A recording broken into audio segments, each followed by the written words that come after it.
ताकि एफआईआर की full form क्या है? तो फर्स्ट इन्फॉर्मेशन रिपोर्ट इसकी फुल फॉर्म है।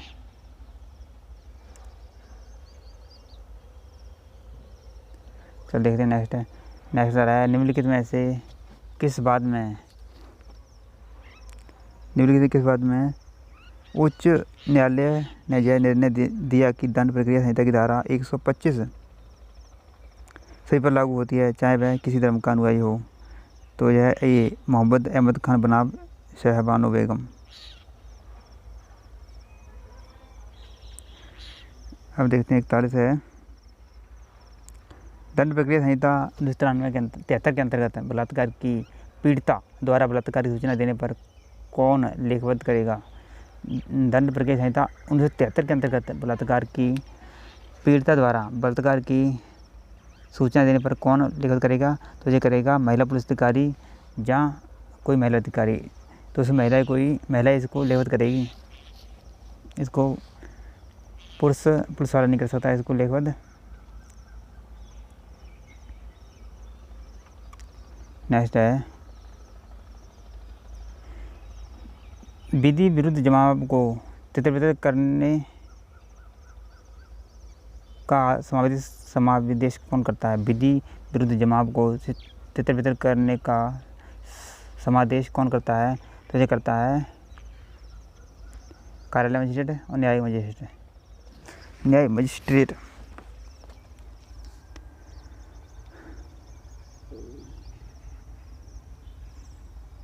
दंड प्रक्रिया की धारा 154 के अंतर्गत प्रथम सूचना रिपोर्ट दी जा सकती है।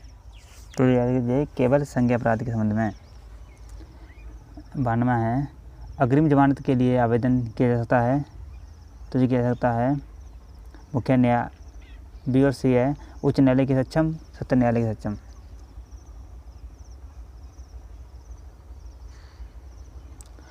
भारतीय दंड संहिता की धारा 415 420 का संबंध किससे है? 420 तो आपने सुना ही होगा।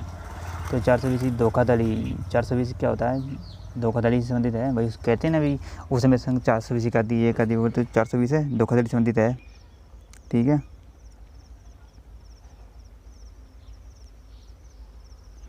भारतीय दंड संहिता की धारा 377 के विषय में है। ये भारतीय दंड संहिता की धारा 377 है, वह किस विषय में है? तो यह है अप्राकृतिक अपराध।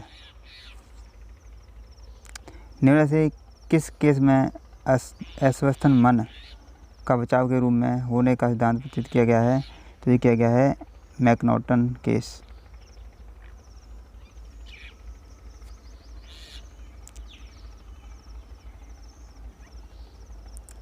निम्न से किसका संबंध आत्मरक्षा के अधिकार से है?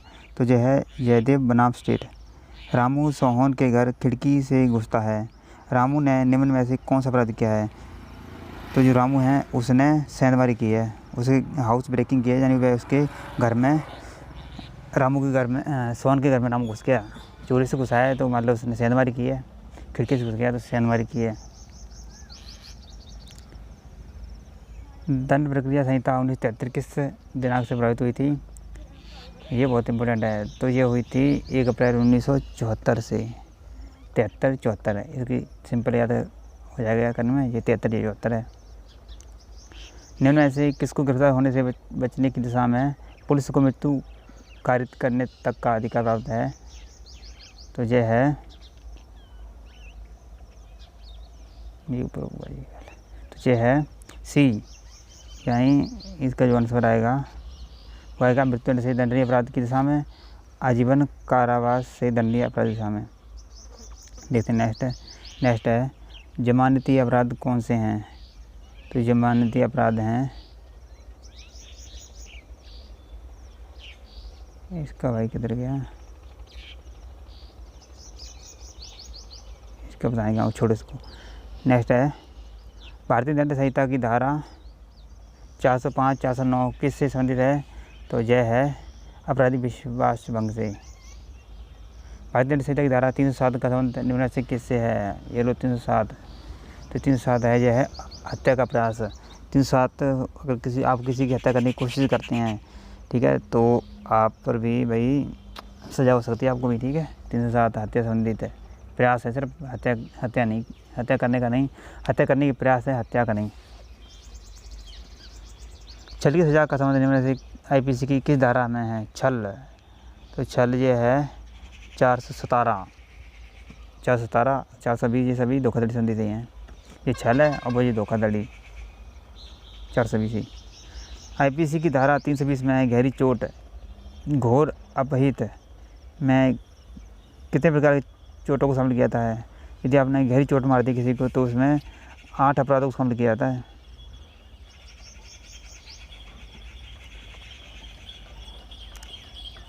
निम्न में से कौन सा अपराध है जिसकी तैयारी आईपीसी में दंडनीय है? तो यह है भारत सरकार के विरुद्ध युद्ध छेड़ना।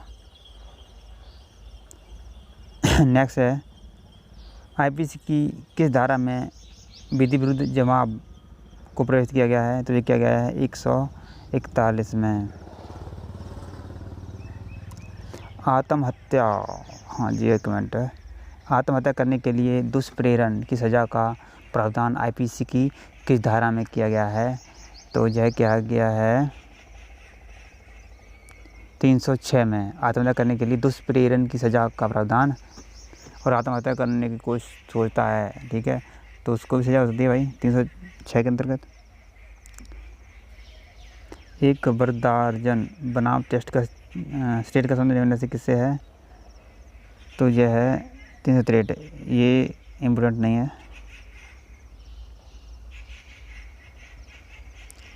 हाँ ये इम्पोर्टेंट है, ये है 52वां।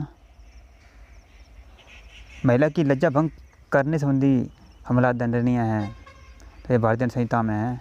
महिला की लज्जा भंग की जाती है तो भी इसका भी आपको सजा हो सकती है। भारतीय दंड संहिता की किस धारा में दंगा परिभाषित किया गया है? दंगे को परिभाषित किया गया है 159 में।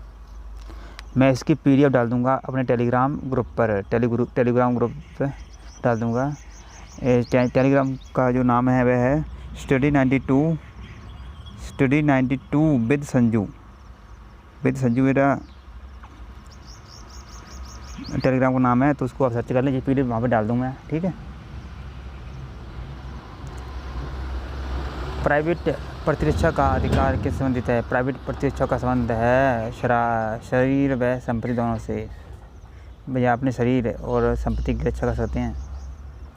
निम्न में से कौन सी भारतीय दंड संहिता की धारा भारतीय संविधान की धारा 14 व 21 के अधीन असंवैधानिक करार दी गई है? तो यह है 303। भारतीय दंड संहिता की धारा 376 नीचे दिए गए विकल्प में से किस संबंधित है? ये बहुत खतरनाक भाई, तो ये है भाई बलात्कार, ठीक है। इसमें बताइए क्या, इसमें तो भारतीय संहिता की धारा 376 बलात्कार के लिए दंड से संबंधित है। धारा 375 में बाल संज्ञा की 7 वस्तुओं को बताया गया है, जिसमें बाल संज्ञा के अपराध का गठन किया गया है। यदि बलात्कार का मामला आता है तो उसमें आपको सज़ा हो सकती है भाई, और सज़ा बहुत कठिन होती है, दंडनीय ज़्यादा होती है, ठीक है। कई साल सज़ा होती है इसमें बलात्कार में। और एक बात ये भी, यदि आप तुम्हारी पत्नी भी है, यदि आप उसके साथ भी ज़बरदस्ती से संभोग करते हैं तो भी आपको सज़ा हो सकती है, ठीक है। भारतीय दंड संहिता की किस धारा में आपराधिक षड्यंत्र को परिभाषित किया गया है? तो यह किया गया है धारा 120 के में। भारतीय दंड संहिता की धारा 304 बी के अंतर्गत दहेज मौत के लिए जिम्मेदार व्यक्ति को न्यूनतम कितने वर्ष की सजा जाती है? यदि दहेज के लिए किसी औरत को मार दिया जाता है तो उसे 7 वर्ष के लिए सजा दी जाती है। तो दहेज कभी नहीं लेना चाहिए, ठीक है। राष्ट्रीय, ये भी छोड़ो, ये देखते हैं। भारतीय दंड संहिता का कौन सा अध्याय वातावरण को स्वास्थ्य के लिए हानिकारक बनाने के अपराधों से संबंधित है? नहीं, वातावरण को तो यह है डी।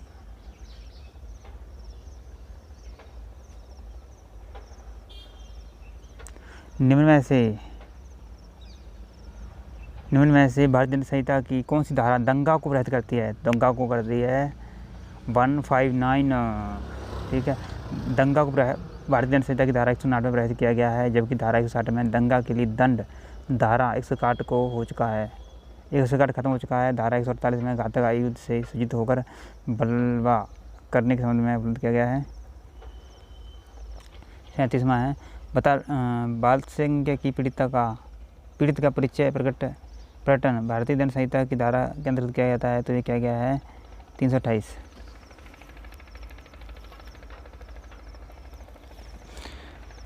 और देखते हैं जो इसमें आने वाले वही करेंगे हम, बाकी सब पीडीएफ से आप इसको पढ़ सकते हैं।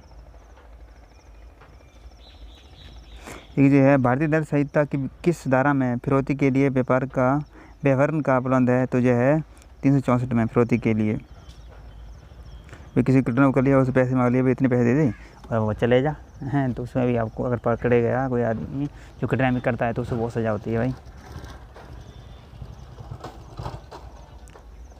भारतीय दंड संहिता की धारा में किस धारा में दहेज मृत्यु की संधि अंतर्दिष्ट है,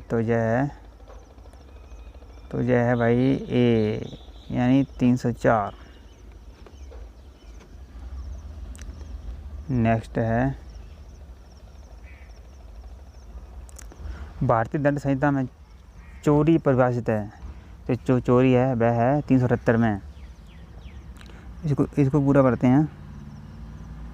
भारतीय दंड संहिता की धारा 378 के अधीन चोरी परिभाषित है जब कोई व्यक्ति किसी अन्य व्यक्ति के कब्जे में से उस व्यक्ति की संपत्ति के बिना सहमति के बिना कोई जंगम संपत्ति बेईमानी से लेने का आशय रखते हुए उस संपत्ति को हटाता है, हटाता है तो चोरी कहता है। यदि कोई आपकी चीज़ को आपकी सहमति के बिना कोई कब्जे में ले लेता है या उठा लेता है तो चोरी के अंतर्गत आता है, ठीक है। मान लो आपका मोबाइल आपके पास पड़ा है, यदि कोई व्यक्ति आया और आप बिना पूछे मोबाइल को उठा ले गया तो वो चोरी के अंतर्गत आएगा, ठीक है।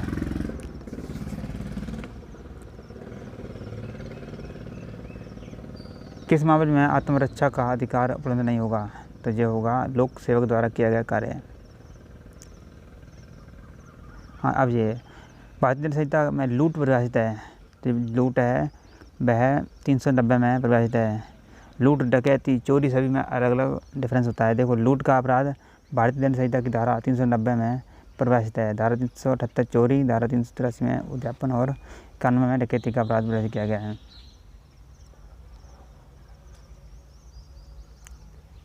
डकैती का अपराध करने के लिए निम्नलिखित में से क्या आवश्यक है, तो इसमें चोरी या उद्यापन। आत्मरक्षा का अधिकार है, अपने शरीर के प्रति अपराध से प्रतिष्ठा, दूसरों के शरीर की प्रतिष्ठा, चोरी लूट आदि अपराध से प्रतिष्ठापूर्वक दोनों। ये देखो 59, राम गुस्से से श्याम को मारने का प्रयत्न करता है। रुक जा, तुझे मारता हूँ मैं। तो श्याम को ऐसी स्थिति में प्राइवेट प्रतिष्ठा का अधिकार भारतीय दंड संहिता की धारा में होता है, तो ये होता है 1900, तो ये होता है धारा 97 में। मान लो कोई आपको मारने का प्रयत्न करता है गुस्से में, तो आपको बचाव का पूरा अधिकार है। और जैसे नहीं आप ले मार दे मुझे, ऐसे नहीं, सीधे खड़ जाओ छाती सीना तान के हैं, तो बचाने का अधिकार भी आपको है, बचाओ अपने आप को।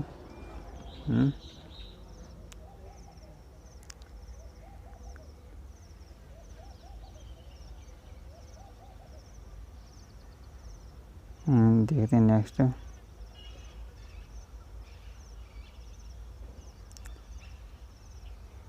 बलवा के दोषी व्यक्ति को कितने वर्ष के कारावास से दंडित किया जाता है, तो यह किया जाता है 2 वर्ष।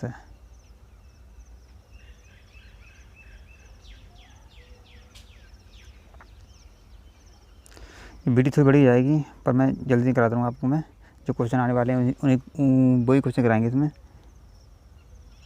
निम्न में से ये क्वेश्चन नहीं आएगा, 1 मिनट ये करा देते हैं। भारतीय दंड संहिता की कौन सी धारा अनैच्छिक ममता के आधार पर प्रतिष्ठा से संबंधित है, तो यह है B 85। ये क्वेश्चन खास नहीं है। एक ये है 25वां है, भारतीय दंड संहिता के किस प्रावधान में आपराधिक षड्यंत्र के लिए दंड दिया जाता है। आपराधिक षड्यंत्र के लिए दिया जाता है ये 120B में। भारतीय दंड संहिता के अधीन कितने प्रकार के दंडों की व्यवस्था की गई है, तो यह की गई है 7।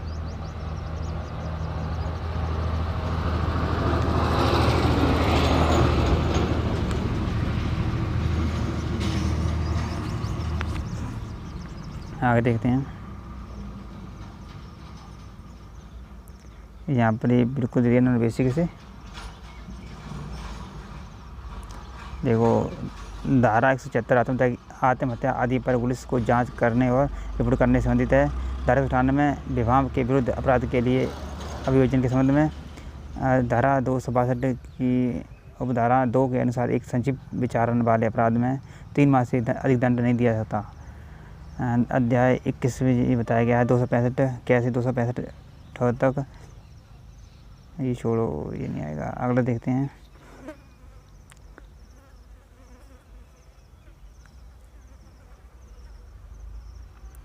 देखते हैं धारा 304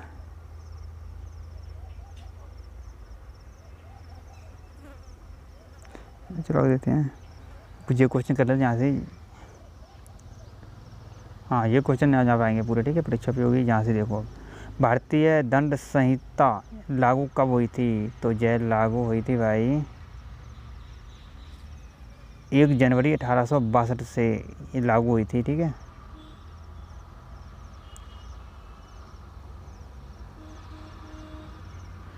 भारतीय दंड संहिता यह 1 जनवरी 1862 से लागू हुई थी, लेकिन यह कब बन के तैयार हुई थी? जो 6 अक्टूबर 1860 को बन के तैयार हो गई थी, ठीक है। नेक्स्ट है, भारतीय दंड संहिता 1860 की धारा 1 संबंधित है, तो यह है अपराध की परिभाषा से, संहिता के नाम और उसके परिवर्तन के विस्तार से, संहिता के नाम और उसके क्षेत्राधिकार से। आप इसको टेलीग्राम पर पढ़ लेना, PDF सारी, ठीक है, मैं डाल दूँगा इसको, टेलीग्राम को भी ज्वाइन कर लेना।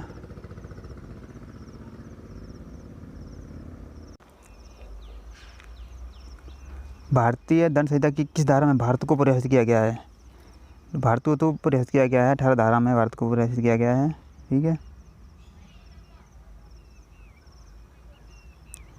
सामान्य आशय से संबंधित प्रावधान IPC के किस धारा में दिया गया है? सामान्य आशय से संबंधित प्रावधान IPC के किस धारा में दिया गया है? तो दिया गया है 34 में।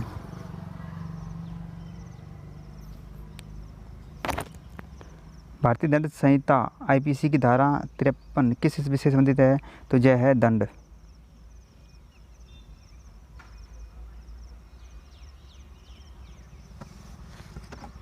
बस थोड़ी स्लाइड रहेगी, सारी करा दूंगा इसको मैं।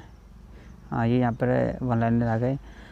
भारतीय दंड प्रक्रिया की संहिता धारा 160 में राजद्रोहात्मक बातों को फैलाने वाले व्यक्तियों से सदाचार के लिए प्रतिबंधित है। 109 व्यक्तियों से सदाचारों के लिए प्रतिबंधित है। ये छोड़ो इसको, ये कोई खास नहीं है।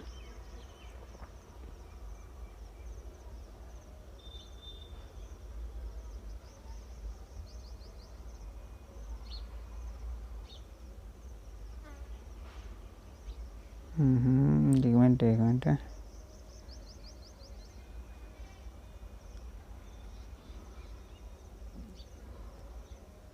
दंड प्रक्रिया संहिता 1973 राष्ट्रीय द्वारा स्वीकृति 25 जनवरी 1974 को प्राप्त हुई थी। चैनल को सब्सक्राइब कर देना। यहाँ से पढ़ते हैं कुछ। भारतीय दंड संहिता धारा 306 यह आत्महत्या का दुष्प्रेरण संबंधित है। 307 आत्महत्या करने का प्रयत्न, ये आत्महत्या प्रयत्न है। 308 आपराधिक मानववध करने का प्रयत्न से संबंधित है। 309 आत्महत्या करने का प्रयत्न, यदि आप आत्महत्या करने की कोशिश करते हैं तो भी आपको सजा हो सकती है, ठीक है। 309 कहती है कि आत्महत्या का प्रयत्न एक अपराध है। 310 ठग को प्रभावित करती है। और 312 ये गर्भपात कारित करने से संबंधित है, यदि कोई गर्भपात कराता है तो उसकी सजा हो सकती है। 312 में बताया गया इसको। 319 के अनुसार जो भी व्यक्ति किसी व्यक्ति को शारीरिक पीड़ा, रोग जहाँ अंश शैल्य प्रेरित करता है तो वह सजा के लिए जिम्मेदार होगा। 320 में 8 प्रकार की आपत्ति के घोर अपग्रह कुछ शामिल किया गया है।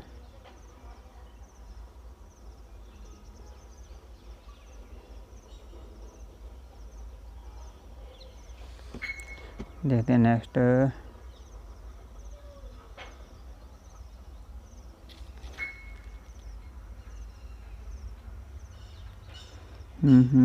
नेक्स्ट 375 बाल संज्ञ रेप संबंधित है। 376 बाल संज्ञ दंड प्रावधान है, दंड का प्रावधान है 376 में। और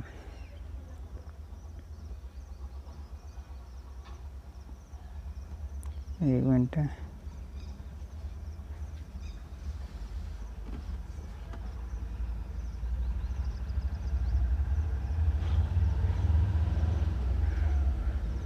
धारा 376 क्या में कम से कम 20 वर्ष की किंतु जो आजीवन कारावास तक हो सकती है, कि जहाँ मृत्यु से दंड किया जाता है, बलात्कार में बहुत सजा होती है। 376 क्या है में 12 वर्ष से कम आयु की स्त्री से बलात्कारी दंड किया जाता है। यदि 12 वर्ष से कम आयु की स्त्री का बलात्कार होता है तो सजा का प्रावधान है। 376 क्या है में कम से कम 20 वर्ष किंतु जो आजीवन कारावास तक हो जुर्माने से अपराधी को दंडित किया जा सकता है।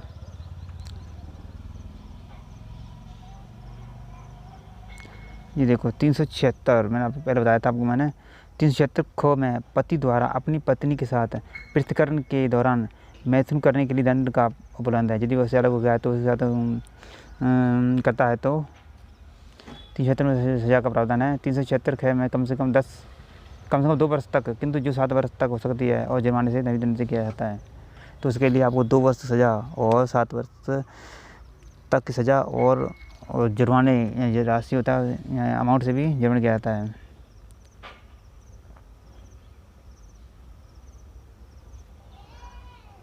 और इसमें कोई ज़्यादा नहीं रहा खास है। 191 ये धारा नहीं आएंगे। हाँ भाई देखते हैं, वीडियो काफ़ी बड़ी हो गई है तो यहीं पर स्टॉप कर देते हैं। 1 मिनट और देखने को मैन है इसमें है तो वो करा दूँगा। हाँ ये तो कर लिया था। ये हाँ बस हो गया। वीडियो काफ़ी बड़ी हो गई है। तो थैंक यू दोस्तों, वीडियो देखने के लिए आप सभी का दिल से धन्यवाद। तो फिर मिलते हैं नेक्स्ट वीडियो में, तब तक के लिए बाय, जय हिंद।